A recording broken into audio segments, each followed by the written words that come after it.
I hate the taste of chemicals, and toothpaste has gotten worse and worse over the years with an endless list of ingredients, including aspartame, which is shown to damage DNA even at tiny doses. Titanium dioxide has always been a questionable ingredient, but today it is in the nanoparticle form, which the body is only able to deal with in very tiny quantities. But most of all, toothpaste today just doesn't taste right.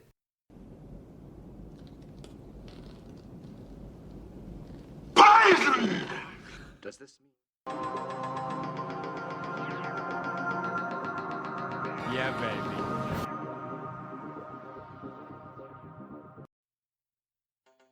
In the last video, I talked about a certain substance and called it horse dewormer, and some people were very upset. If you've ever actually bought the stuff, you know why, though. If you go to a local vet, it's going to cost you hundreds of dollars to fix this issue, and you can just buy a $10 tube of this stuff and get the problem over with quickly and easily, and it lasts basically forever. I think most people are smart enough to figure out why I can't name it and why I called it what I did. But the screen you see is what would happen if I did name it. This stuff is actually a mitochondrial poison, just like statin medications.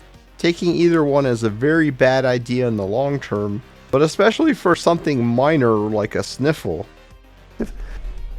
And statin use is associated with the development of diabetes, and the reason is because it's a mitochondrial toxin. That's where it works. Works at 3-beta hydroxymethylglutarate CoA reductase. It's a mitochondrial enzyme, okay, causing damage. So why should you be surprised it's associated with diabetes? And if you're in a situation where serious breathing issues are occurring, then methylene blue is going to be infinitely more effective, and it also works almost instantly with virtually no side effects. And more importantly, if you do the things I promote like phototherapy, fasting, and the supplements, then it's incredibly unlikely you're going to get bothered by a sniffle. This medication actually has the opposite effect on mitochondria's methylene blue.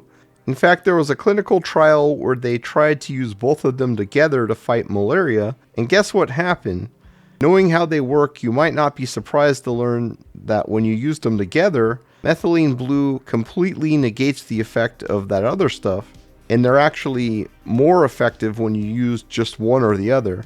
So which one do you want to use? One that works by destroying your mitochondria, or one that works by reinforcing their proper function? What a tough choice. You know what else works by damping down mitochondrial function? Arsenic, which is a huge promoter of cancer even at very tiny doses. That's why 5 parts per billion is the normal limit in most places in the world for your water supply. Most people don't know it, but arsenic is also an effective medication that saw a great deal of use up until the 19th century for many infections and conditions. Unfortunately, aside from killing you outright at very large doses, chronic use at even tiny doses does a great deal of harm to your mitochondria, and this ultimately leads to cancer. Also be aware that rice has arsenic in it, and cassava actually has enough arsenic in it that it's believed to be responsible for a pretty large percentage of the world's total burden of mental retardation. So I would limit or avoid rice as much as possible, and just completely remove cassava from your diet if you have it now. I get so many amazing commenters, but it amazes me that pretty much every video I always get 1 or 2 particular individuals who obviously didn't even watch the video or even read the description and just want to talk nonsense. I don't care what popular opinion is or what other channels promote. I'm not here to listen to what some guy who has no education and just heard something has to say. I only care about the truth, and I spend a lot of time researching things before I ever say anything. And the truth is always going to be what I promote, whether that's popular or not. If I wanted to say what's popular, I could just read off whatever's on MSN. You just wouldn't get any real information at all that way. A lot of things are bad about toothpaste today, but let's start with the sweeteners. They're all bad, natural, unnatural, whatever. If you understand how receptors work, then you know the only way to stimulate them is with a molecule that has very similar properties. The sweeter it is, the more chemically reactive it's going to be because it has to be more reactive to stimulate the receptor more. And this means that it's also much more chemically reactive in other ways, especially when it comes to oxidative damage that you're going to do in your body.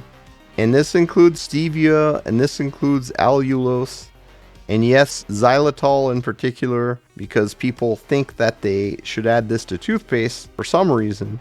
Now, it can kill off some mouth bacteria, but it also kills off a bunch of your gut bacteria, a bunch of the beneficial ones.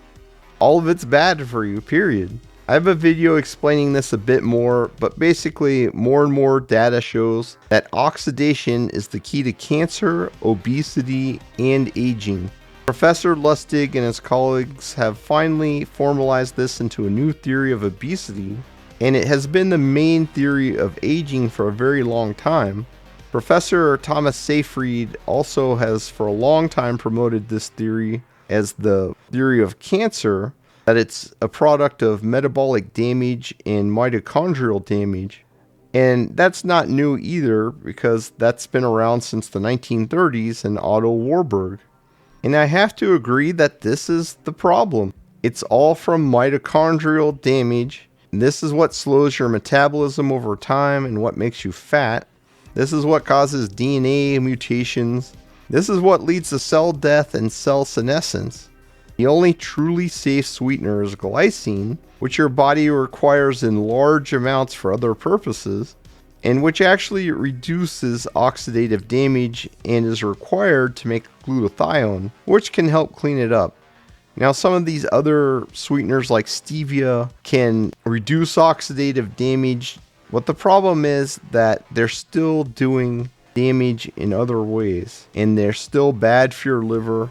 You just can't get around the fact that it's ultimately something that's bad for you. If you really need something sweet, just have sugar and try and limit it to doing it as seldom as possible. It does have calories, but it's not these magical calories making you fat, it's the oxidative stress. That's why in long-term studies it's shown that consuming saccharin actually leads to double the weight gain as eating the same amount of sugar. And aspartame is many times more reactive, so it's going to be many times worse. People add xylitol, stevia, and other sweeteners to homemade toothpaste, but these are all poisons and they should just be avoided. Sweeteners are also going to cause problems with your microbiome in your mouth and gut, including xylitol. And this is the true main problem that you have when it comes to dental health. While xylitol will kill some bad bacteria, it also kills off a lot of positive ones, like L. reuteri and bifidobacterium, and these are essential to your proper functioning of your body. But what else can kill off the negative bacteria and do so in a healthy and natural manner? A duck! Who are you who are so wise in the ways of science? Well, perhaps not a duck, but there are things just as natural which can do the job. Fat itself will smother and kill off the harmful bacteria. This is because it smothers them and deprives them of both oxygen and carbs. Some of the positive bacteria, like L. reuteri, can also turn fats into biocides, and these are going to kill off the problematic bacteria like Streptococcus mutans.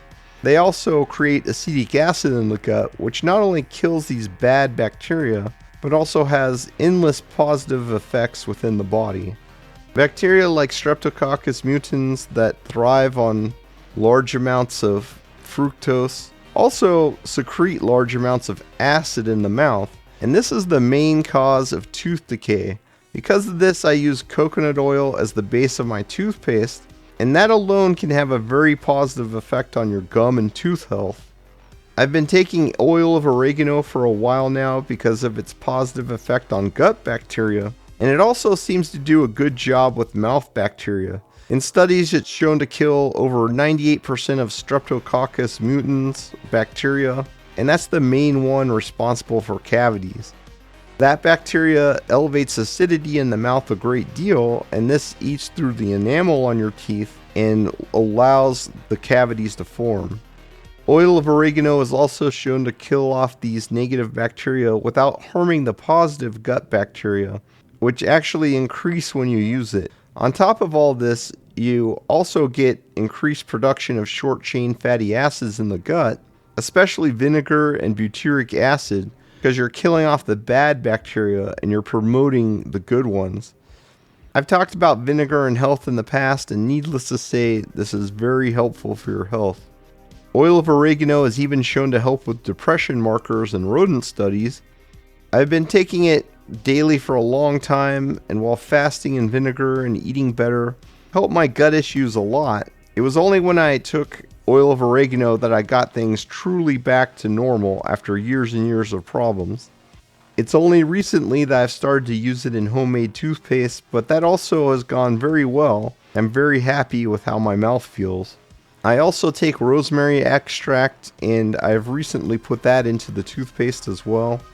It's been shown to completely eradicate most species of harmful mouth biofilms, and as with oil of oregano, it does not harm the beneficial species. The only thing bad about it in toothpaste is that it makes it brown. It doesn't affect the color of the teeth, but in the future I'll probably just use rosemary essential oil instead. Rosemary extract and oil of oregano have a lot of overlap, and rosemary extract has been shown in rodent studies to stop weight gain on a high-carb, high-fat diet by around 60%. This is because harmful gut bacteria actually cause the body to retain excess fat, but when your gut is healthy, your body actually expels most of the fat that it doesn't use, and it's just basically like free calories. When people diet for long periods, this causes these bacteria to take over the gut, and this is one of the many ways that dieting tends to reverse over time. This is shown to cause at least 25% of the dietary rebound effect, where people gain back the weight after they have a diet. Thankfully, since this issue only occurs over long periods, it simply doesn't occur when you fast for short periods, such as 36 to 96 hours. And this is the optimal amount of time to fast if you want to lose weight without causing any issues down the road. A low-carb diet also helps stop this because this kind of bacteria simply doesn't flourish as much in the gut. And fasting will actually kill these bacteria over time. But if you have a bad diet when you break the fast, then they can very quickly reestablish themselves. Cinnamon essential oil is also shown to have a strong effect on mouth bacteria. I may try cinnamon oil at some point, but for now I'm just using regular old cinnamon and adding it to the toothpaste. I like the flavor it adds, and if you have too much of one thing, then it gets very strong. But if you have several different essential oils and additives, then it doesn't really have that effect. While most people believe the point of brushing your teeth is to scrub and scrape them clean, this does little or nothing. It can even be harmful due to abrasion and disrupting the beneficial bacteria in your mouth. The real problem causing cavities is the acidity. This is mainly caused by the Streptococcus mutans bacteria, and this lives in the modern mouth, but surprisingly, prehistoric man did not have this bacteria in his mouth at all. Well, unfortunately, we have Mountain Dew mouth in 18-month-olds as well, and we have the same diseases in adults as we have in children, and this is a marker for the problem. Now, the thing to know about dental caries is that this is a relatively new phenomenon. If you look at fossils from various times going back, way back into the Paleolithic and Mesozoic eras, dental caries were almost non-existent, and you can see that basically it was a pretty darn low frequency and prevalence. It's only since the Industrial Revolution that things really took off. And there we go. In 1934, perhaps the most seminal, to this day, symposium on dental caries occurred in New York City. And there were two camps. There was the camp of hygiene, that is, clean teeth do not decay, and they had some heavy hitters at the time, including Thaddeus Hyatt and Maurice William. These were big names in the field in those days. And then there was the people who thought nutrition mattered, okay? So, if you will, team nutrition. And we had some big names there as well, including the ever-present Weston Price. And to this day, there's a Weston Price Foundation that is, pushing the concept of diet and chronic disease. So, we had these two groups duking it out. What causes dental caries? So, there were the people who said that clean teeth do not decay. Well, let's look at what was in our mouths. And you can actually look at the DNA footprinting of the various organisms that have been found on fossils. And what you can see is that the phyla in the mouth have changed over the course of time. And in particular, I want you to alert you to this blue one. You'll notice that way back in our hunter-gatherer days, this blue one, Firmicutes, was actually relatively common in the mouth. Now it's pretty much gone. Well, where is Firmicutes today? It's in our intestine, and it's actually one of the bad guys in terms of making cytokines that drive chronic metabolic disease. When we talk about the microbiome, when we talk about the bad bacteria, we're mostly talking about Firmicutes. Well, it used to be a denizen of our mouths, and now it's a denizen of our intestines. It got chased down there. And if you notice, also proteobacteria didn't even exist back then, and now it's taking up most of our mouths. So our flora have changed as we've evolved, and the question is why? And the particular, this guy over here in purple has been a major thorn in dentists' side. He is known as strep mutans, and this is the primary driver of dental caries. But it wasn't even part of our mouths. So if you look at bacterial diversity in the mouth, you'll notice that it was relatively constant all the way through, and it's only from medieval to modern times that bacterial diversity has actually gone down as strep mutans over here has made its ugly presence felt. Streptococcus mutans thrives on starch and sugar, and a diet without these will slowly starve it to death. Fasting also kills it off, but it will come back if you provide the right environment for it when you do eat food. Controlling it by starving it, that is not giving it carbohydrates, is probably the ideal choice for your health. But since most people do eat carbs, it's fortunate we have other means like oil of oregano and rosemary oil to contain it. We can also directly correct the pH and reduce acidity by adding in a little baking soda. Baking soda is a very fine powder, so it is also very safe to use for scrubbing the teeth without damaging them. Though obviously you still have to worry about total mouth acidity going too low if you have too much baking soda, which is just as bad as going too high, so I wouldn't go crazy with the baking soda. While I use potassium bicarbonate to neutralize the acidity in vinegar, I would never use that on my teeth. Since it is granular, it can get caught in your teeth, and due to its base nature, it can eat into them, and it can also be very abrasive. I've seen recipes that give 4 tablespoons of baking soda for 6 tablespoons of coconut oil, but this seems very high to me. Maybe if you have a very acidic mouth from eating fruit and candy all day like a lot of vegans do, then this makes some kind of sense, but I certainly don't need this, and I doubt that most people do. This might raise the pH too high and do more harm than good in most people. In the description and at the end of the video, I will give my recipe, but suffice to say I use much less. You could also use rosemary in essential oil form, or other essential oils like peppermint, and they have their benefits and drawbacks. Just make sure not to use too much oil of oregano. The first batch was much stronger than I intended, and it actually irritated my mouth quite a bit. I also use vitamin K in my homemade toothpaste. Weston Price classified it as something called Factor X found in dairy, and considered it the all-important factor of tooth health. In modern times, we know that he was witnessing something that we now know as vitamin K2. Weston Price would actually heal cavities completely by rubbing butter oil on them. When made from grass-fed dairy, it's chock full of vitamins A, E, D, and K. It's also in the correct ratios we need for optimal health. Grass-fed butter should also have the same effect, and while eating them is helpful, applying them directly to your teeth has even more benefits for your teeth. When I put the vitamin K2 powder into the toothpaste, it turns a really bright yellow. That is how you can tell how much vitamin content your butter has.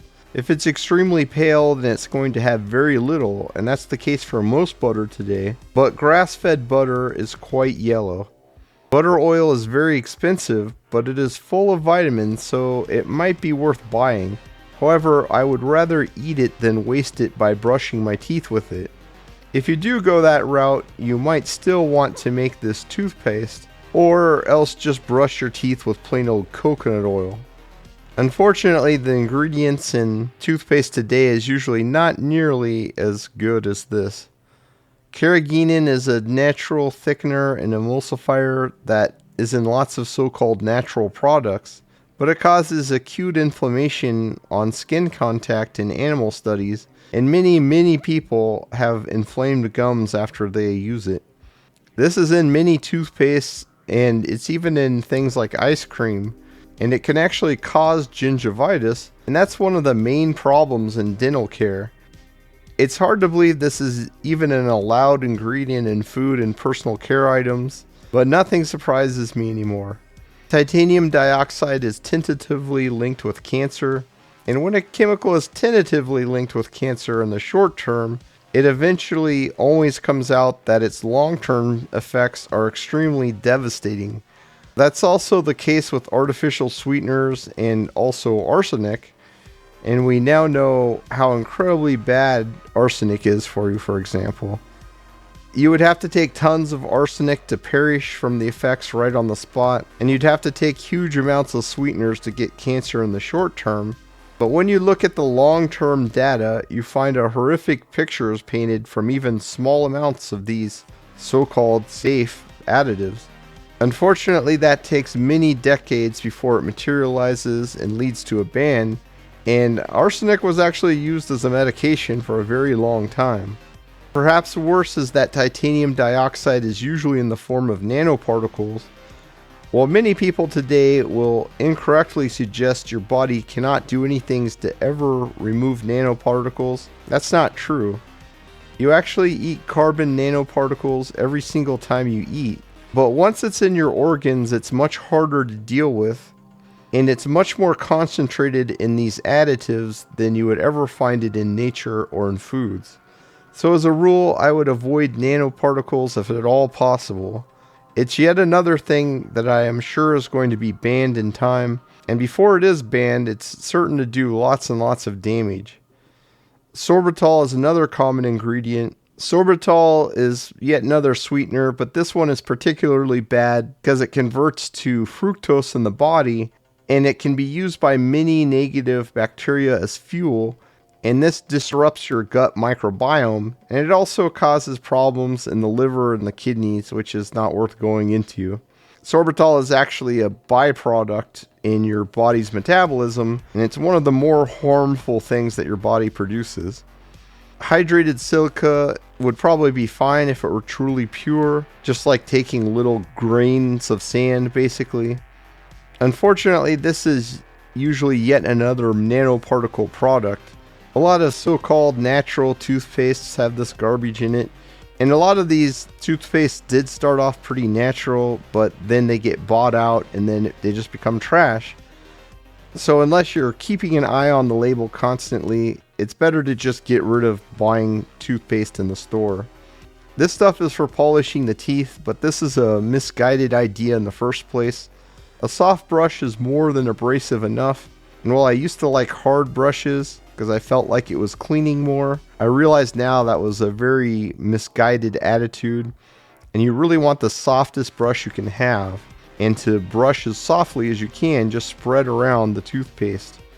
PEG, or polyethylene glycol, is yet another ingredient to be wary of. It thins the gut mucus, and when you brush your teeth, some of it will invariably be absorbed by the saliva, and this ultimately gets swallowed. The gut mucus protects you from leaky gut, which leads to allergies and autoimmune disease, So this is definitely something to avoid. Tetrasodium pyrophosphate is yet another problem ingredient. It is also an emulsifier that thins the gut mucus, and it's a skin irritant. Like carrageenan, it's well known to cause inflammation in everyone and should probably just be banned. It can even leach calcium out of your teeth, which is not going to help your dental health any. Cocamidopropyl betaine is one of the worst causes of irritation and allergic reaction. It's a detergent that is also quite toxic, and it is concerning that it's even used in toothpaste at all. This is definitely something you shouldn't have in your body, and it should probably be immediately banned. The number one allergen in toothpaste is flavoring.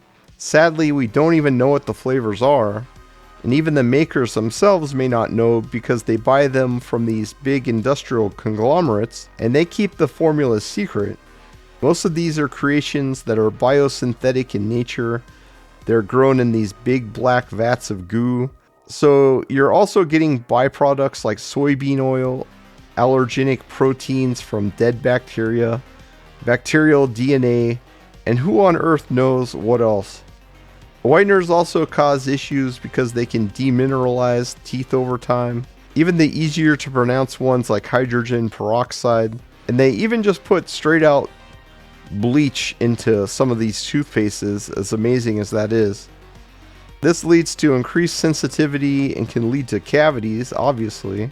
Baking soda also whitens the teeth a bit, but it is really pretty mild and it's not something to worry about unless you use a really large amount. While it's usually last on the list, they also have all kinds of dyes in toothpaste too.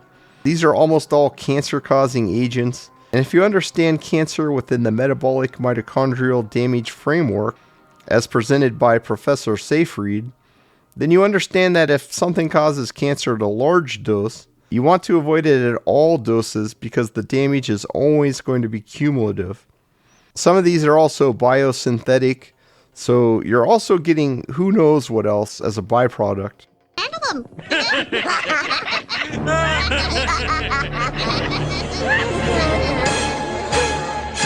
Aside from the damage all this garbage causes, I find my mouth feels much more refreshed without it.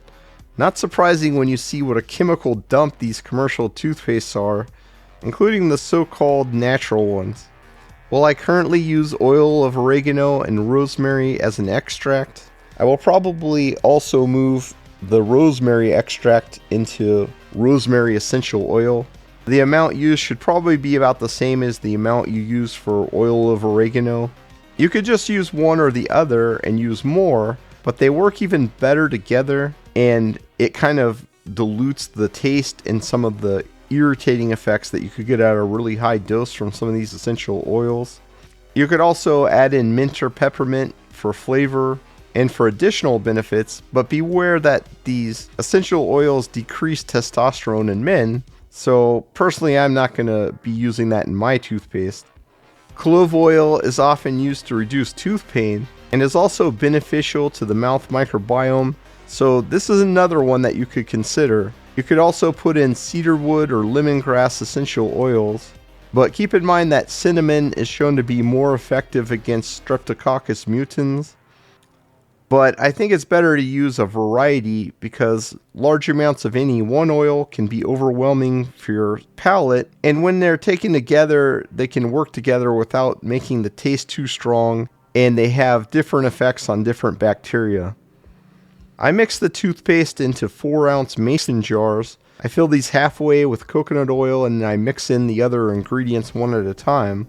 And these ingredients are 1 teaspoon of baking soda, 300 milligrams of oil of oregano, or about 10 drops, a teaspoon of rosemary extract, a teaspoon of cinnamon, and a 1/4 teaspoon of vitamin K2 powder. These should melt together into a liquid as you mix them. And to finish it off, I slowly add in more coconut oil and keep stirring until the jar is filled and well mixed. I never dip the brush into the jar. I always use the butter knife to spread it on my brush and then wipe the knife clean. I gently brush each tooth for a brief period, just enough to rub the mixture in well and let it get in between the teeth. This not only seems to clean my teeth well, but the coconut oil makes them glisten. Toothpaste today is some nasty stuff, and it only seems to get worse over time, so I highly recommend you go natural. The essential oils will also have great impact on both mouth and gut microbiome, and that's much more important for dental health than actually cleaning your teeth. One of the reasons I did this video is that people constantly ask for a list of what I take. The reason I don't do that is everything needs to be explained, and not everything is for everyone. And people always have 100 questions every time I mention a supplement. I started these videos largely so I don't have to explain the same thing 50 times a day over and over again. And keep in mind that the comments you see on the videos are about 1/10 of what I get on YouTube.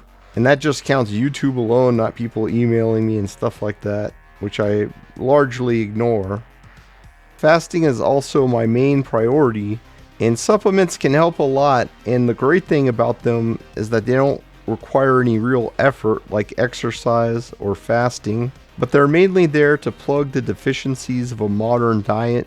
And also, there's one once in a blue moon that just has some amazing effects, such as methylene blue, that is really something almost everyone should be taking.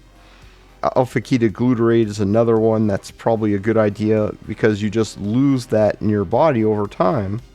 In time, I'll get to more and more topics, and you can follow mine if you want to, and if that makes sense. But in the meantime, here's a list of some other things I've talked about, which I'm currently taking daily. 6 grams of taurine, 6 grams of glycine, 3 grams of AAKG, 1 gram of TMG, 1 gram of L-cysteine, 250 grams of niacin, 250 milligrams of bilberry powder, and 300 milligrams of oil of oregano, and that's in addition to the toothpaste. I've talked about all of these, and most of them have their own specific video, but most of these are something that everyone should consider, though my doses may be a little high for what some people need. I get all of these either at bulksupplements.com or from the vitamin shop, which is where I get anything that I take in a capsule or essential oil form, and that's where I get most herbal supplements too, and I just walk in the store and get it. Mainly I go to bulk supplements because they have a wide selection of bulk powders, and for most of the things I buy, contamination is not a big issue, and the things that are heavy on contamination like shark cartilage, I just avoid those anyway. For many herbals like ginkgo or ashwagandha that come from Asia, I would invest the source very carefully before buying, so I'd probably buy something like that in vitamin shop, but I would never buy that online. I would also avoid supplementing fungi entirely, whatever the source is, because even pristine soil often has contaminants that fungi easily take up, and they are going to pass those along to you directly. They don't do anything to filter them out. And they also have their own toxins, many of which are carcinogenic. So this is the study from Professor Bruce Ames from Berkeley. This was published in 1989, and he showed that just the natural plants and vegetables contain 10,000 times more naturally occurring pesticides by weight than the industrial pesticides that we were using on them, and that they were orders of magnitude times more likely to cause cancer than the industrial pesticides, in this case ALAR, which they were looking at specifically. They were trying to actually get it banned, and they were saying, we gotta get rid of this is poison, and it is. Think about this, we eat mushrooms, but there are over 10,000 varieties of mushrooms in the world. How many of those don't kill you on the spot or give you a religious experience, right? There's like 5, right? And yet we think that because these 5 don't give us an acute stage reaction of that nature, that not only are they safe, but good for you, which I think is a bold assumption to take with your health. I also avoid Amazon because it's full of drop shippers and scammers these days. And today, Amazon has a terrible customer service, and their deliveries are just awful. And all the time, I would have orders that were missing items. So really, at this point, I just hope that company just dies. If you have a low-carb diet with few carbs, you're still going to benefit a great deal from this natural toothpaste due to the changes in mouth and gut microbiome. And the biggest benefit for everyone is you simply won't be exposed to all these bad toxins anymore. On the other hand though, for everyone else, this will help keep you from getting cavities no matter how sinful your diet has been.